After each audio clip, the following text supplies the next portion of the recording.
작년에 폐업만 100만 명을 했다는 기사를 어제 봤어요. 이 상황에서 지금 매출이 5.4배나 뛰었는데, 그래서 저는 이제 뉴스 보면서 너무 안타깝더라고요. 폐업률이 높은 원인에 대해서 이제 분석하는 걸 봤는데, 그러니까 여러 가지 이유가 있는 것 같아요. 예를 들면 옛날에는 철물점이 있었으면 그게 다이소로 바뀌고, 슈퍼마켓이 있었으면 편의점이랑 이제 쿠팡으로 바뀌고, 그래서 요즘 이제 다 폐업하고 공실률도 너무 높고, 보면서 좀 너무 안타깝다 생각이 들었는데, 사장님들이 다 핸드폰으로 그냥 유튜브만 보고 있고 막 그러더라고요. 근데 나이가 60대가 넘으셨으니까 어쩔 수 없는 포인트가 있는 것 같은데, 이 영상 보시는 분들이 이제 도움이 되는 이야기 해주시면 될 것 같습니다. 근데 원래 영상 초반에 좀 밝게 하는데 우울하게 이제 시작을 했어요. 밝게 한번 끝내보도록 하겠습니다.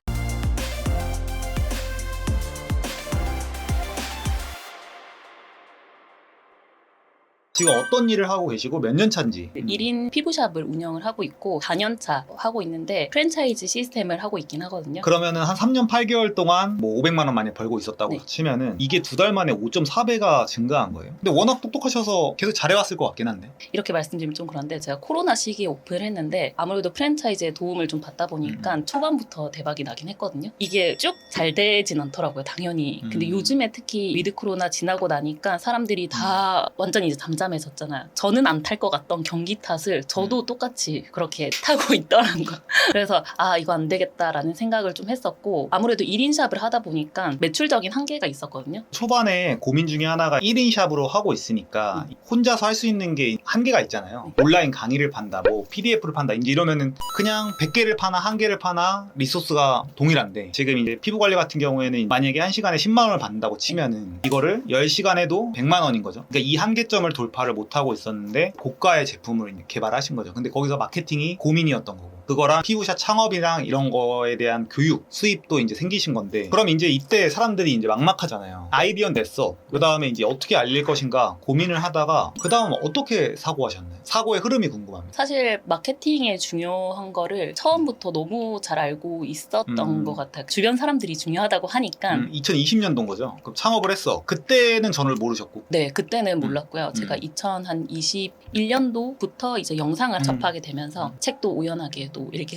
되면서 그러면서 이제 창업할 때 이제 기본적인 마케팅이 중요하다는 걸 알겠는데, 자영업자분들이나 사업자들이 어떻게 접근을 하면 좋을까요? 제가 창업을 하기 전에 여러 가지 그 N잡을 좀 하다가 블로그 글쓰기 알바를 했었거든요. 그래서 이거를 하다 보니까 마케팅이 되게 중요하구나를 알았었던 것 같아요. 그래서 그 기본적인 것만 좀 쓰는데, 사실은 너무 상업적인 그냥 광고만, 광고글. 네, 그냥 이제. 광고글만 계속 쓰고 있었거든요. 그렇게 조금 접하게 됐던 것 같아요. 그러다가 이제 1인 샵으로 어느 정도 잘 되는데 성장이 안 되니까 이제 고민을 했어. 그러면 대행사를 찾는 건가요? 제가 대행사도 엄청 많이 썼거든요. 인스타그램도 막 몇백만 원 쓰고, 블로그 대행사 뭐 플레이스부터 해서 몇백만 원 썼는데, 처음에 대행사를 썼을 때는 노출은 되는데 문의는 없었어요. 그 다음에는 그냥 내가 배워야겠다라고 생각을 해서 인스타그램 배우는 강의도 듣고 했었거든요. 근데 애매모호하게만 알려주시는 거예요. 왜냐면 실행을 할 수가 없는 거예요. 무슨 말인지 알겠는데 그래서 어떻게 해야 되는 그러니까 거지? 그게 어쩔 수 없는 게 이 업종에 맞춰서 가르쳐줄 수는 없잖아요. 그리고 좀 어렵죠, 인스타그램 마케팅 자체가. 그렇게 하다가 내가 조금 잘할 수 있는 또 여러 가지 채널 중에 그래도 내가 좀 주력으로 밀 수 있는 이 블로그 마케팅을 좀 제대로 해봐야겠다라고 유튜브에 블로그 글쓰기에 대한 걸 검색을 했던 것 같아요. 근데 이게 알고리즘이 타고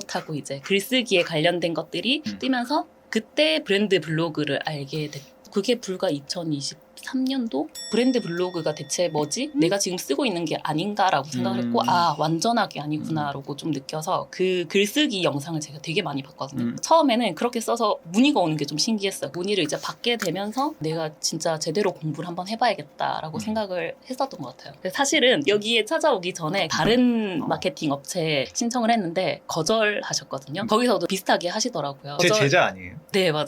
이상한 마케팅을 아예 그때는 잘 몰랐어요. 대행을 해주시는지 모르고 있다가 찾아오게 된 거죠. 그럼 결론적으로 지금 뷰티샵이 뭐 때문에 잘 되는 거예요? 손님들이 오면 그 유입 경로를 다 체크를 네네네. 하거든요. 통계를 내는데 저희 지역상 지역 카페가 일단 너무 활성화가 되어 있고, 완전 지방이다 보니까 완전 지방은 카페가 엄청 활성화되어 있구나. 지역 카페, 그리고 좀 나이대가 있으시니까 오히려 막 오프라인 광고들도 많이 하거든요. 현수막, 배너 이런 것들. 유의미하겠다. 네. 서울보다. 실제로 손님들이 왔을 때 그런 걸 보고 왔다라는 얘기를 많이 했었고, 수강생들이 이제 한두 명 오기 시작했을 때는 다 블로그를 보고 이제 문의를 받았거든요. 업체를 쓰지 않았을 때 했었던 했었던 거는 통계를 좀 내려고 채널들에 연결되는 것들 있잖아요. 블로그를 쓰면 네이버 톡톡으로 문의를 할 수 있게 그걸로 문의를 받고 손님들은 아예 그냥 플레이스라든지 그냥 개인 연락처로만 오픈을 해서 받고. 되게 체계적으로 접근하시네요. 제가 책 읽는 걸 진짜 싫어했거든요. 근데 팀 안에서 긍정적인 분들이 다 모여 있다 보니까 이런 것들을 계속 훈련시켜주면서 책을 진짜 많이 읽었었던 것 같아요. 마케팅 책이라든지 그리고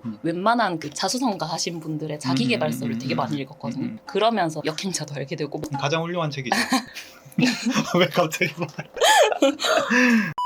저는 이 사례가 좋았던 게 뭐냐면 단순하게 이사 마케팅 글쓰기 교육, 마케팅 교육을 들어서 잘 되겠다기보다는 그걸 통해서 이제 다른 마케팅도 상황에 맞춰서 이렇게 적용하시고 그 부분이 좋더라고요. 현수막도 그냥 막 막장으로 카피라이팅이 돼 있잖아요. 아니면 버스 이런 것들도 사실 글쓰기 교육한 거를 그냥 그대로 적용하면은 잘 될 수밖에 없어가지고 그러면은 자영업자분들이 폐업률이 막 엄청나게 높아지고 위기를 겪고 있는데 배우려는 의지가 없으면은 뭐 어쩔 수는 없겠지만 만약에 배우려고 하는데 막막하다 그러면은 뭐부터 해야 될까요? 이런 걸 찾아보는 거? 그런 노력들이 조금 되게 중요한 것 같아요. 그냥 진짜 유튜브를 찾아보던지 요즘에 영상 너무 많잖아요. 너무 좋은 게 많죠. 그냥 광고하는 법만 검색을 해도 수백 개의 컨텐츠들이 뜨니까 보다 보니까 관련된 알고리즘이 계속 뜨더라고요. 그런 것들을 통해서 저도 처음에 이렇게 접하게 돼서 지금까지. 요즘은 이제 유튜브에도 너무 잘 나와 있고 요즘 챗GPT한테 물어봐도 지금 원래 1인샵 하고 계실 때 그때 이제 나는 지금 얼마에 팔고 있고 지금 하루에 몇 명이 방문하고 있고 근데 지금 사업을 확장하려고 하는데 고민이야 라고 하잖아요. 그러면은 얘가 완벽하게 아이디어들을 한 5개에서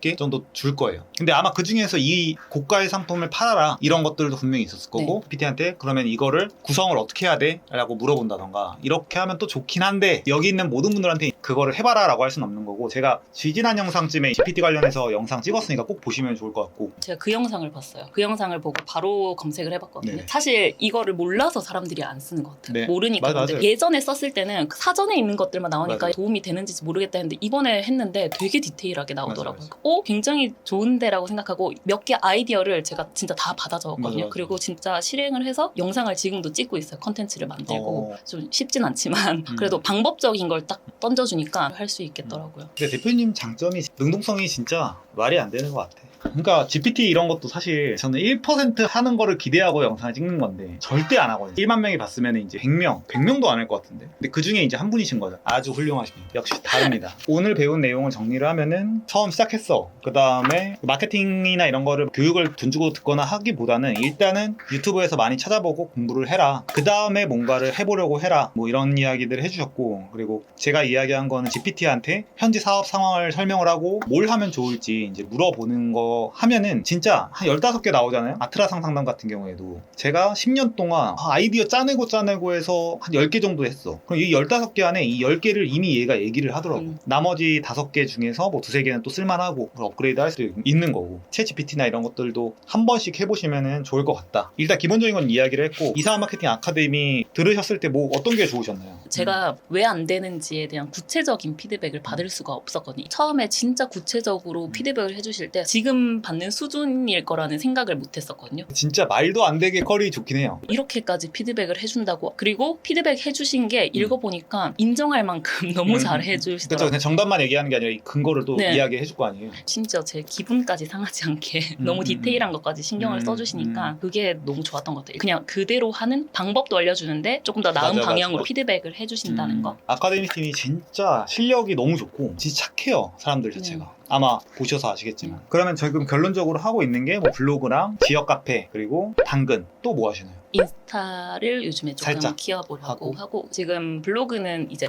쓰던 거에서 조금 더 업그레이드를 하려고 하고 있고 쇼폼이 대세라고 하는데 제가 가장 부족했던 그 쇼폼을 배워보고 싶은 거예요. 근데 이제 마케팅 서머리 보셨어요? 무료로 나눠주는 게 있는데 근데 거기도 나와 있듯이 통영에 계시면은 약간 쇼츠가 애매할 수 있어요. 그래서 그냥 타겟을 넓게 보고 지금 사실 중요한 건 블로그를 조금 더 집중을 했던 것 같고 근데 어느 정도 하면은 할 거 없으면은 해주면 좋죠. 아니면은 거기에 포트폴리오 같은 걸 둬서 그냥 집에 가실 때 인스타그램만 딱 주면서 네. 이렇게 뭐 비포 애프터 보셔라. 퀄리티가 진짜 좋지 않은데도 불구하고 그걸 보고 또 저한테 창업 문의를 주신 분이 계시긴 하거든요. 그래서 이게 어디서 기회가 올지 모르는구나. 그래서 모든 채널을 그냥 다 열어줬어요. 뭐 틱톡을 보고 오셨거든요. 대단하시네. 이런 분들은 사실은 저희 때문에 잘 된 건 아니고 그대로 둬도 어차피 잘하셨을 것 같고, 근데 그거를 이제 앞당겨 드렸다 정도로 이제 생각을 합니다. 네, 오늘 길지 않은 시간이었지만 뭐 어떠셨나요? 만나 뵙거나 하면 진짜 감사하다는 말씀을 꼭 드리고 싶긴 했었거든요. 사업에 대한 이해가 조금 부족했었구나. 내가 이 느낌을 좀 많이 받았던 것 같아요. 많이 배우고 갑니다. 잘 될 일만 남았네요. 시작하자마자 매출이 5.4배 뛰었으니까 여기서 비즈니스에 대한 이해도가 높아지고, 또 지금 사업하신 지가 어떻게 보면 4년밖에 안 됐기 때문에 이번에 딱 제대로 맛을 봤고 승승장구하시길 바랍니다. 다음에 또 뵙겠습니다. 감사합니다.